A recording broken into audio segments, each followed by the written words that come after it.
Hello my beautiful people and welcome back to my YouTube channel. Today we are going to do my January and also December wrap up, and I am so excited to be sitting here with you guys and chit-chatting about the books that I have read recently. So we are going to hop right in with my January reads and then we're going to go into December. January has been very crazy. There's been a lot going on both with like personal life, school, and then maybe not as much going on with reading. So in the month of January, I only ended up reading 3 books, and in December, I read 7. We'll be talking about those. So without further ado, let's just hop right into today's video. The first book that I read in January was The Frontrunner by Elsie Silver. Now, this is the 3rd book in the Gold Rush Ranch series by her, and I have to say that this was my favorite book in the series. I knew from reading the first 2, which I'll talk about a little bit later, that I was going to love this book specifically because I love the female main character. I saw her a little bit in the other books, obviously, but I knew she was going to be my favorite, and I was correct.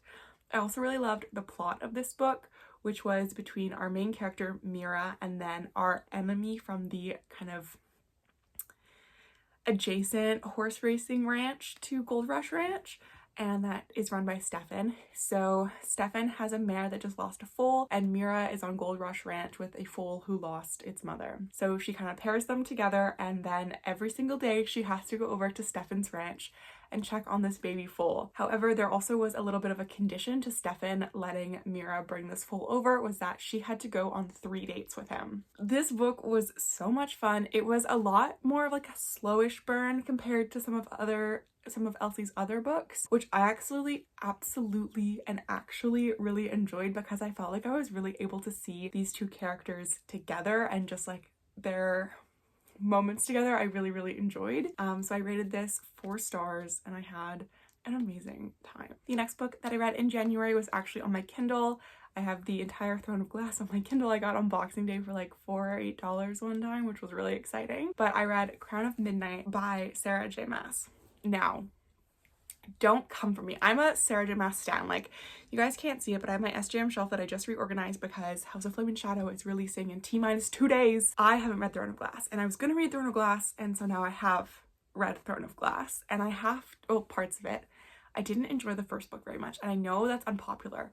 I'm sorry. I don't know if I have a video on that wrap up, but I'm talking about Crown of Midnight today. I enjoyed this book more than I liked Throne of Glass, but I'm still not at my like ACOTAR or Crescent City love for this story. I enjoyed it. I know a lot of spoilers, and so I know there's this wide cast of characters that I haven't even met yet, so I'm reading to find them. And once I am introduced to them and what's going on with them and their plot and everything like that, I'm gonna make a more like definitive decision on the series. Crown of Midnight is a continuation on Celaena's journey. I don't want to say anything else. I gave this book 3 stars. I enjoyed it, but I know that there's better.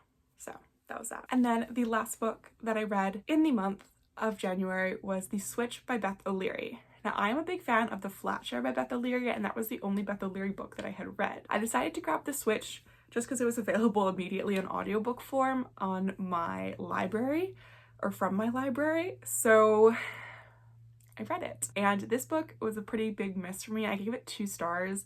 It was fine at the beginning, and then nothing happened. Like, the pacing just like tanked.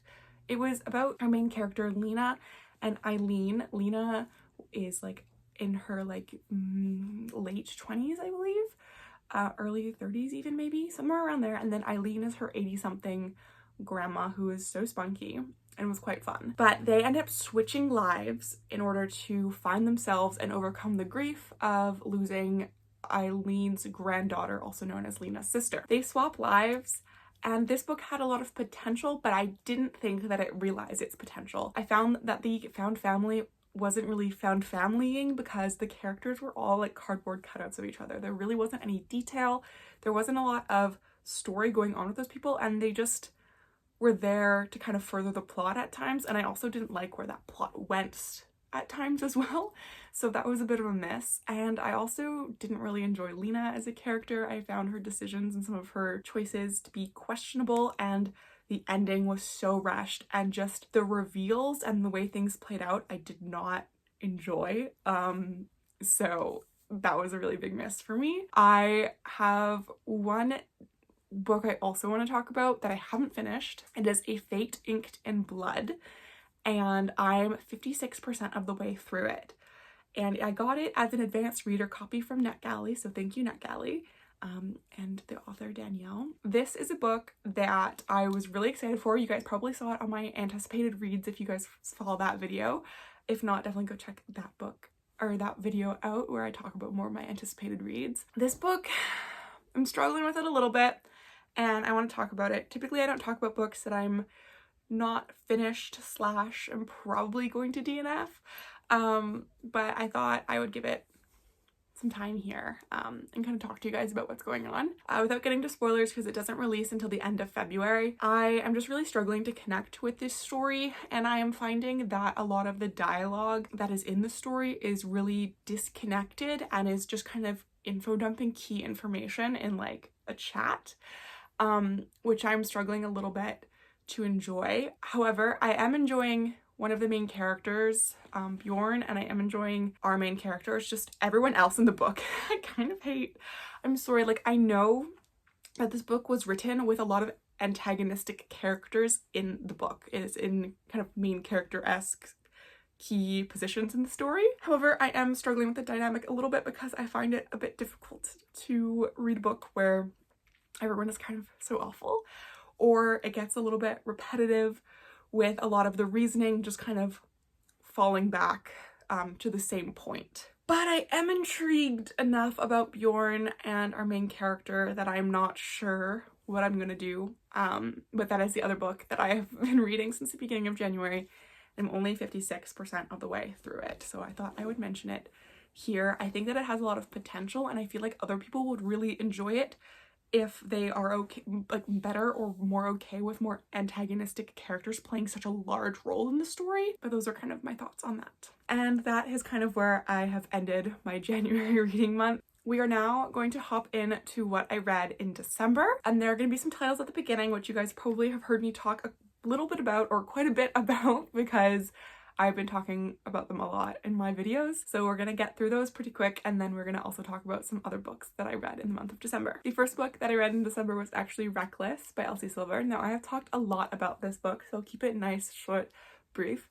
I love this book, but it caused me so much emotional distress because I went into it pretty blind. All I knew was one kind of trope and I was excited to see where it goes, and then something happened and I just lost my absolute marbles in the sense that I was panic reading like the majority of this book, just like trying to figure out what happened, which like was really a test to like my like attachment to these characters and my will for them to be together and wanting to see where the story goes. Like, good job Elsie for making me panic read this thing for like a million hours and getting like 50% of the book done until like 5 a.m. just to like sort of get some semblance of relaxation and like okayness, and I could be like, okay, stop, it'll be okay, like you can come pick up these stories and these characters like once you've gotten like a little bit of sleep. This is the fourth book in the Chestnut Springs series, so if you don't want to know anything about Chestnut Springs, just kind of fast forward until I'm not holding this book up. This story is about Theo and Winter. Winter's Summer's sister and Theo is Rhett's protege, and they have a one-night stand and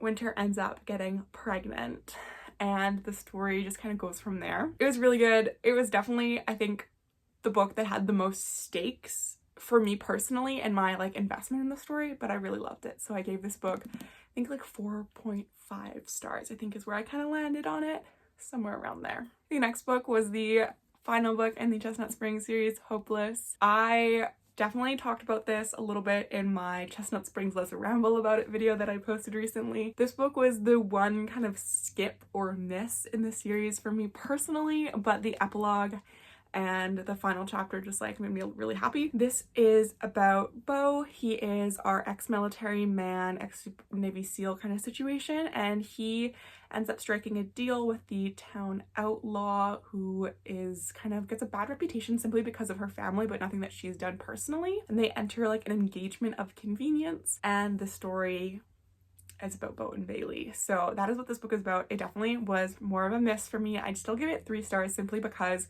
I love seeing my previous Chestnut Spring babies in this book and like just everyone interacting, and again like the epilogue made me so happy.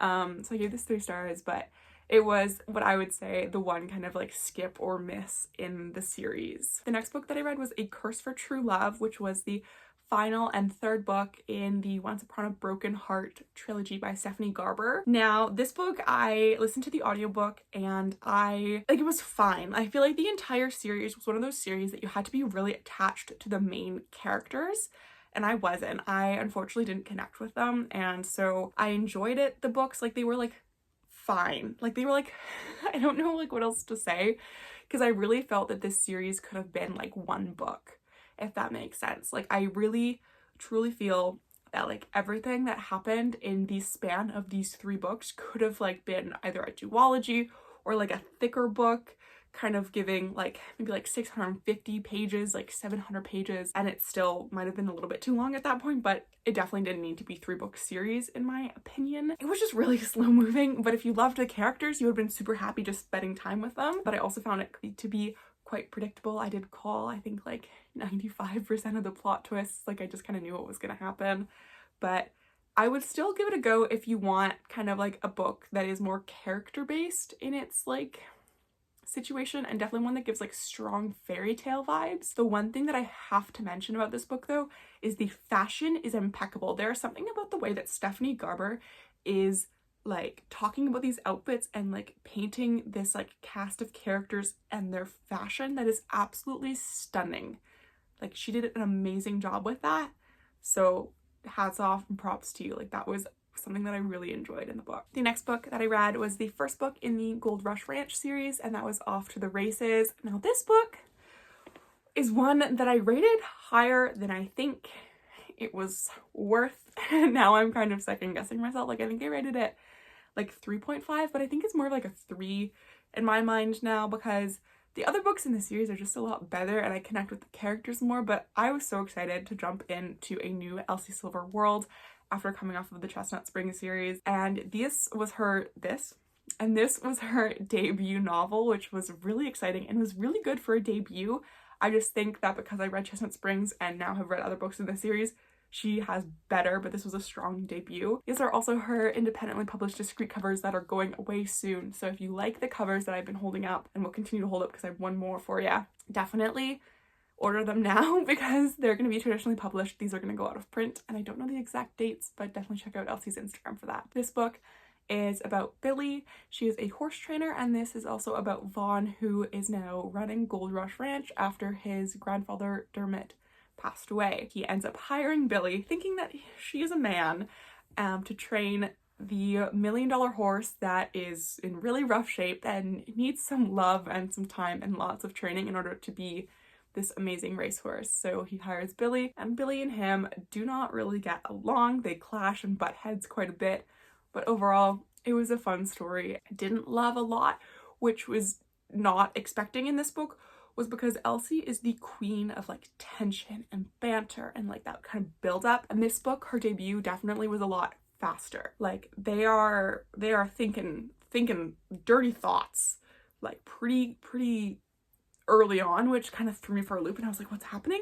Because typically it's like a little bit more of an intro and then they start thinking about that. So I did find that this one was a little bit fast, but still an overall good read. Then I read Done and Dusted, and this book I gave 3 stars, and I would say that there were things that I enjoyed and then there were misses. I would say I enjoyed the overall plot of this book in the sense of the 2 main characters like learning how to ride again, and like just this kind of small town country romance vibe that had going on, because I was really in my country romance era in December. I was reading a lot of those books. I think that I really didn't like a few aspects, specifically our main character's brother, who was just so overprotective to the point where it was like, why? Like, genuinely, like, your sister moved away. She like lived her own life.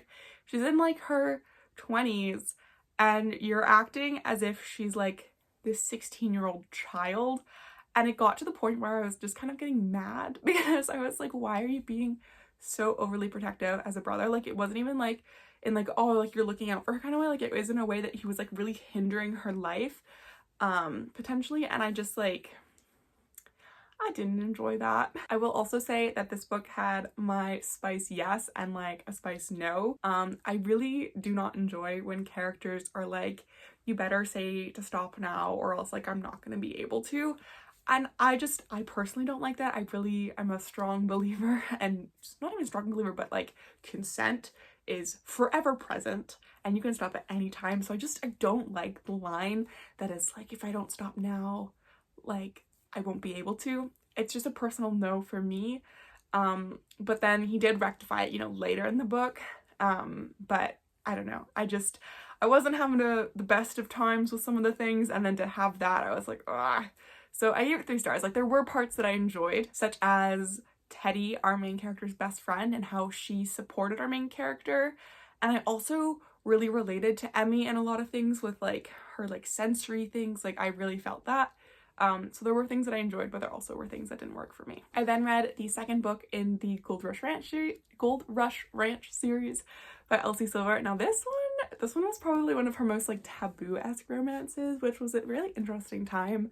This one is about our little jockey friend that we meet in the first book, who is also the sister to the Chestnut Springs boys Eatons. So this is about Violet and Vaughn's brother. They actually knew each other before, but they didn't know each other as each other, if that makes sense. So Violet decided to get a little bit spicy, a little bit out of her comfort zone, and she ended up joining this website where she could send, you know, some interesting pictures that are a little bit explicit.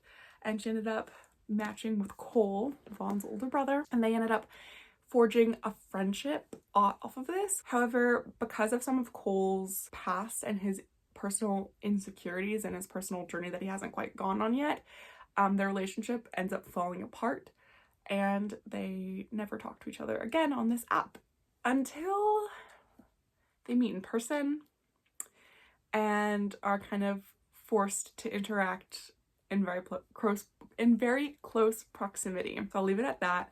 I enjoyed this book. I think I gave it like a 3.5. Again, like, this was her second book ever that she wrote, so it can only, like, I don't want to say it can only go up from here, but like, they were good.